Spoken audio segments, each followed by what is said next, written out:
Si vous venez de nous rejoindre, nous sommes toujours en compagnie de Nelly Farang-Gan, spécialiste de la communication publique internationale et auteur du livre « La communication de l'Union africaine dans la dynamique de l'intégration régionale ».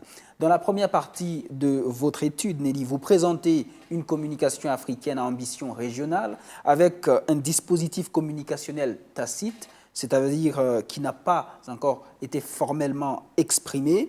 Et de prime abord, le constat que vous faites, c'est celui d'une communication à ambition régionale, certes, mais avec un impact limité, je dirais même faible.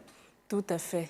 L'Union africaine a été créée dans l'optique, vous vous rappelez, de défendre la position de l'Afrique. L'un de ses objectifs, c'est de défendre la position de l'Afrique sur les questions africaines, voire du monde. Cependant, pour défendre une position, il faut même d'abord susciter l'adhésion des peuples, qui est l'un des objectifs de la communication de l'Union africaine. Cependant, cette adhésion ne se retrouve pas. Allez lire l'ouvrage de Deme Kodjo, Lettre ouverte à l'Union, à l'Afrique. Vous y verrez un leader déçu, un leader amer. Il garde quelques espoirs sur l'Union, mais bref, l'Union africaine ne l'a pas convaincu. Vous lirez d'autres ouvrages. Ping, l'ancien président Jean Ping, lui-même a des remarques assez amères sur l'Union africaine, sur l'institution. Si on laisse les leaders, on va au niveau de la société civile. On voit que l'adhésion, ce n'est pas ça. Tout le monde ne se dit pas « nous sommes fiers de cette Union africaine ». Au contraire, il y a beaucoup d'invectives et de critiques à adresser à l'endroit de cette Union. Pire encore, les Africains eux-mêmes. Voilà. Alors au niveau de l'implication, faire en sorte qu'un Africain puisse se sentir concerné et s'impliquer concrètement dans les activités de l'Union, ceux-là aussi sont peu nombreux. Nous avons nos étudiants, nos élèves ici bref, les clubs Union africaine qui sont l'expression la plus idoine des Africains qui s'approprient et qui s'impliquent dans les activités de l'Union sont rares. On pourra trouver un à l'Université de Yaoundé 1 et un autre à l'Institut des relations internationales pour dire que cette adhésion et cette implication que l'Union africaine, à travers sa communication, est censée susciter ne sont pas encore là. D'où le constat d'une communication à ambition régionale, mais à impact très limité. Pourtant, l'Union africaine communique, au fond. Tout à fait. Il y a un système de communication au sein de l'Union africaine, mais il est faible. Et moi, je vais vous poser une question encore, peut-être pour permettre à nos téléspectateurs de comprendre pourquoi c'est si faible. Disons que les infrastructures ne sont pas à la hauteur des audiences, et je précise bien audiences de l'Union africaine. Vous imaginez bien que l'Union africaine ne vise pas que les institutions étatiques. Oui. Il y a les médias, il y a les groupes des organisations de la société civile, etc., etc.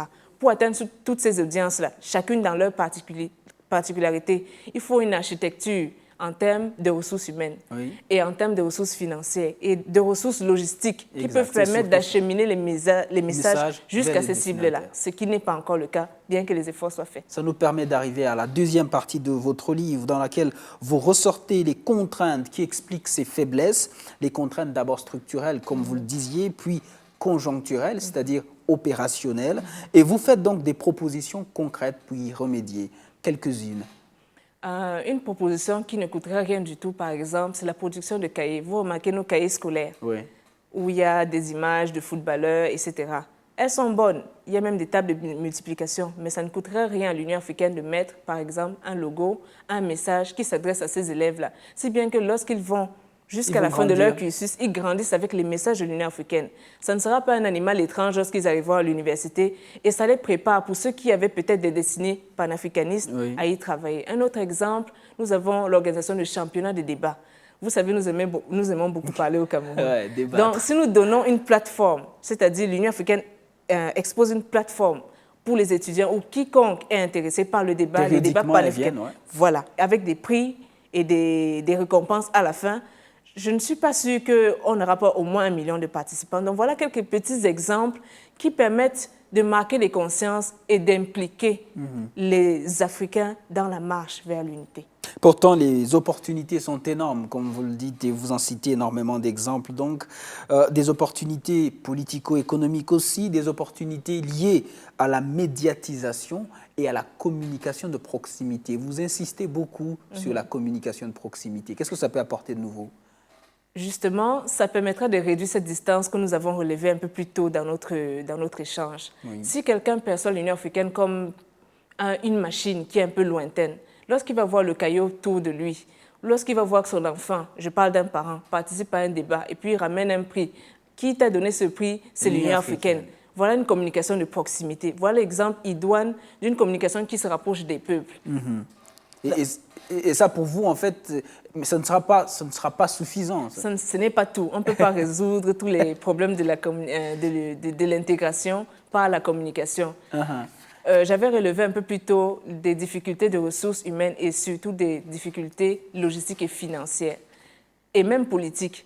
Parce que quelque part, lorsqu'il y a l'appui des leaders, lorsqu'ils croient en la communication, c'est-à-dire tournez-vous vers les peuples et dites-leur qui nous sommes, impliquez-les, alors ils y mettront les moyens qu'il faut. Donc, s'il y a du soutien politique, la volonté politique, les ressources logistiques et le matériel nécessaire, c'est-à-dire financier aussi, alors ça ne pourra que faciliter le processus d'intégration régionale et pas seulement au niveau de la communication. Est-ce que vous ne pensez pas que finalement l'échec même de cette politique de communication au niveau régional n'est pas tout simplement le reflet de la même échec au niveau national? Parce que ces mêmes États qui sont membres de l'Union africaine, ce sont ces mêmes États qui, à l'intérieur de ces pays, ont du mal à communiquer sur leurs propres activités, sur ce qu'ils font, etc. Est-ce que finalement, il ne faut pas tout recommencer et recommencer au niveau de la communication de proximité? Comme ça, on grandit, plus particulièrement, si on réussit à proximité à toucher le public, on grandit, plus le public s'agrandit, plus on agrandit la politique. Vous avez raison, je ne parlerai pas d'échec, je parlais de goulot d'étranglement. Parce que beaucoup aussi ne savent pas, parce qu'ils n'ont pas été suffisamment sensibilisés dans le rôle de relais qu'ils jouent. Beaucoup aussi à l'Union africaine comptent juste sur les ressources logistiques de la base, sans suffisamment associer les ressources locales. Donc, c'est un travail de vases communicants. À l'Union africaine, ils doivent être capables de dire assez clairement aux États, vous êtes nos relais, passez le message, donnez les informations et les ressources nécessaires pour passer le message. En même temps, nos États, c'est eux qui sont membres de l'Union africaine.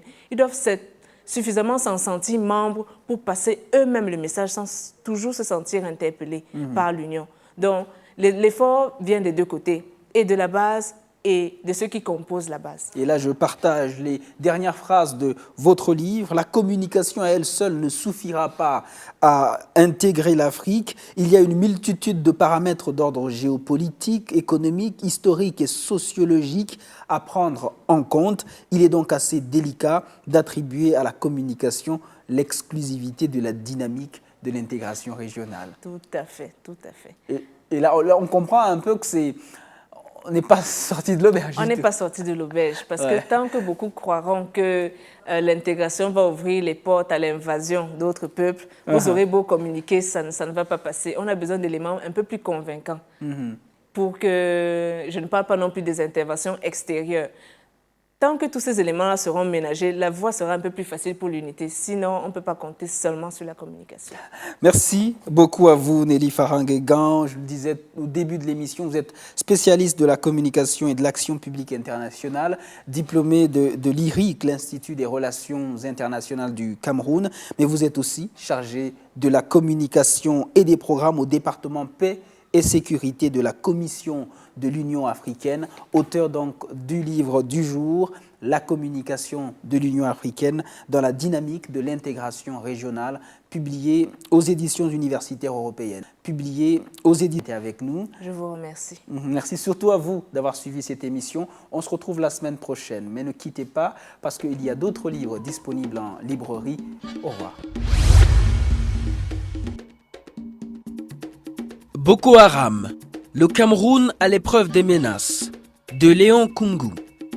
Le 17 mai 2014 à Paris, lors du sommet consacré à la sécurité au Nigeria, le Cameroun a déclaré la guerre au mouvement terroriste Boko Haram. Ces actions audacieuses et criminelles installent une véritable sinistrose dans les 3 régions du Grand Nord Cameroun, frontalières au Nigeria. Pour neutraliser le mouvement, le gouvernement camerounais peut s'appuyer sur son armée. Mais cette armée, quelle que soit sa puissance, pourra-t-elle faire reculer durablement le terrorisme dans sa détermination? Boko Haram, le Cameroun à l'épreuve des menaces, disponible aux éditions L'Harmattan. Centrafrique, la dérive singulière de Honki de Sassara. L'histoire de la Centrafrique est une suite de drames humains qui se déroulent loin des regards et dont on parle à peine ou parfois trop sans en connaître les réelles causes. En 1905, le pays est intégré à l'AEF comme colonie française et va connaître le système colonial le plus féroce. En 1959, à la veille de l'indépendance, l'équipe politique est décimée par un attentat et depuis lors, ceux que l'auteur appelle les médiocres ne cesseront ensuite de se coopter entre eux à la tête du pays jusqu'à aujourd'hui. Cet ouvrage retrace l'histoire d'un pays longtemps secoué par les conflits et dénonce tous les dirigeants qui se sont succédés en luttant contre la relève formée et compétente, sans se soucier ni être inquiétés par leurs pauvres performances.